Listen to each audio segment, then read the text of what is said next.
La reprise des audiences pour les affaires civiles réjouit le bâtonnier du Nord Kivu. Abel Ntumba affirme avoir entrepris des démarches au niveau de la capitale Kinshasa pour décompter cette situation alors que tout était paralysé au lendemain de la proclamation de l'état des sièges au Nord Kivu et en Ituri en mai dernier. Pendant presque 2 mois, rien ne fonctionnait en province. C'est ainsi que nous avons mené des démarches alors que nous étions pratiquement en pleine éruption volcanique ici. J'étais en contact avec la ministre nationale de la Justice. Je lui ai expliqué la situation. Je lui ai fait voir que la fermeture n'est pas prévue par l'ordonnance du chef de l'État. Et je lui ai fait voir les conséquences néfastes de cette fermeture des tribunaux. Dans cette zone où la vengeance privée est à la mode, il était moins prudent de pouvoir fermer les cours des tribunaux. Alors, elle m'avait compris, elle m'avait demandé de lui faire un mémo. Je lui avais envoyé un mémo qui décrivait l'état des lieux de la situation pendant l'état des sièges. C'est 1 mois après l'état des sièges. Je lui ai fait un mémo aussitôt que nous sommes revenus de l'éruption volcanique. Et après, nous avons décidé avec le bâtonnier de l'Ituri de faire le déplacement de Kinshasa. C'est de là que je viens. Pour pouvoir obtenir de la haute hiérarchie de la justice la réouverture des cours et tribunaux. Donc l'audience nous a été ouverte chez toutes les autorités que nous avons contactées et instruction avait été donnée que les cours et tribunaux reprennent leurs activités normales parce qu'il n'y avait pas de raison pour qu'on puisse fermer les cours et tribunaux, je veux dire, de droit commun en matière civile, commerciale et en matière sociale, et même en matière de la protection de l'enfance. Et donc, seules les affaires répressives de ces tribunaux de droit commun ont été transférées devant les juridictions militaires. Et nous nous réjouissons, la population se réjouit. Nous remercions le chef de l'État qui a reçu notre mémo là-dessus.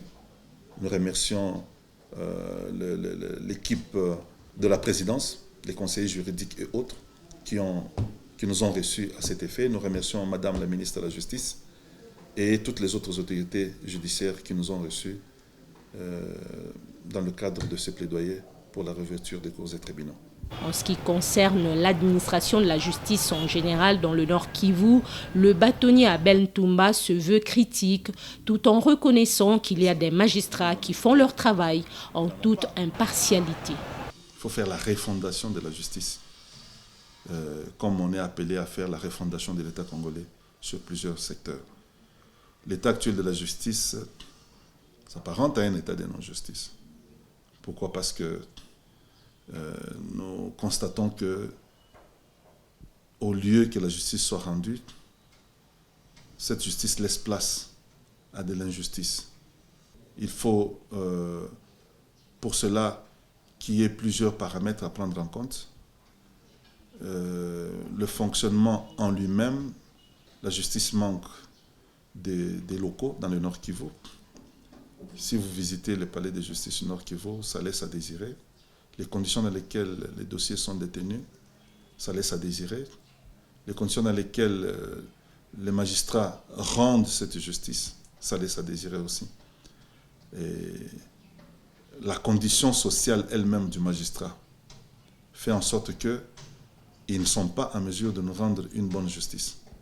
Parce que, comme on le sait, les magistrats vivent au-delà de ce que l'État leur offre comme salaire. Ce salaire qui est dérisoire ne permet pas aux magistrats de pouvoir couvrir ses besoins vitaux. Et pour cette raison, ils se rabattent aussi sur les justiciables. Je suis très convaincu qu'il y a beaucoup de très bons magistrats, mais qui se trouvent peut-être influencés par d'autres. Je dirais, comme le disait le professeur Ngoma Ngambu, de l'anthropologie, sociologie, qui disait « une fois dans le Kula, toujours dans le Kula ». Un magistrat de bonne éducation, un homme bien stylé, intelligent, il entre dans un système qu'il trouve lui-même déjà corrompu, pourri, à l'avance. il se trouve emballé dans ce système malgré lui. Même au niveau des avocats, le bâtonnier Abel Ntumba reconnaît que tout n'est pas rose. Nous estimons que les avocats doivent être aussi ramenés sur le bon chemin. Autant il y a des brebis galeuses chez les magistrats, il y a aussi des brebis galeuses chez les avocats. Nous ne pouvons pas, dans cette affaire, jeter ce voile pudique seulement sur les magistrats et ignorer qu'il y a des avocats qui portent le même voile et qui sont en train de contribuer à l'injustice. Le bâtonnier Abel Ntumba insiste sur les critères de compétence dans le recrutement des magistrats. Il faut arriver à moraliser, à mieux payer les magistrats et à utiliser la sanction sérieusement. Donc, si les trois aspects sont réunis, je pense qu'on peut avoir un espoir. Des jeunes gens font les tests, même s'ils ont échoué, mais parce que tel, il est oncle, il est neveu à tel haut magistrat, à tel homme politique, son nom se retrouve parmi les magistrats recrutés. Je propose qu'un test fait au niveau des enfants intelligents qui peuvent un jour défendre correctement les intérêts des uns et des autres en justice. C'est-à-dire on fait un test à la capacité des gens qui peuvent rendre service à l'État congolais et qu'il n'y ait pas d'interférence dans ce test-là. J'aurais bien voulu même que l'on procède par, lors des défenses des mémoires, qu'on forme des équipes qui vont détecter les éléments qui peuvent faire partie de la magistrature prochainement. On peut le voir. Il y a des enfants issus des familles pauvres, mais qui n'ont pas de parapluies. Ils n'arrivent pas. Qui sont brillants. Qui sont brillants, qui n'arrivent pas à accéder à la profession de la magistrature. Et ceux qui ne sont pas brillants, qui sont incapables de faire quoi que ce soit en droit, mais ils se retrouvent magistrats. Le bâtonnier du Nord Kivu salue par ailleurs la campagne de lutte contre le harcèlement sexuel menée par l'association des communicateurs à travers Justicia TV. Il appelle les psychologues à l'implication pour une meilleure prise en charge des victimes. C'est une initiative louable et nous vous encourageons parce que je pense que dans la société, l'initiative vient toujours d'une personne. Et si personne n'ose prendre l'initiative, les autres vont devoir se taire. Moi, j'encourage cette initiative. Je vous demande de pouvoir continuer dans cet élan. C'est une bonne chose pour notre société.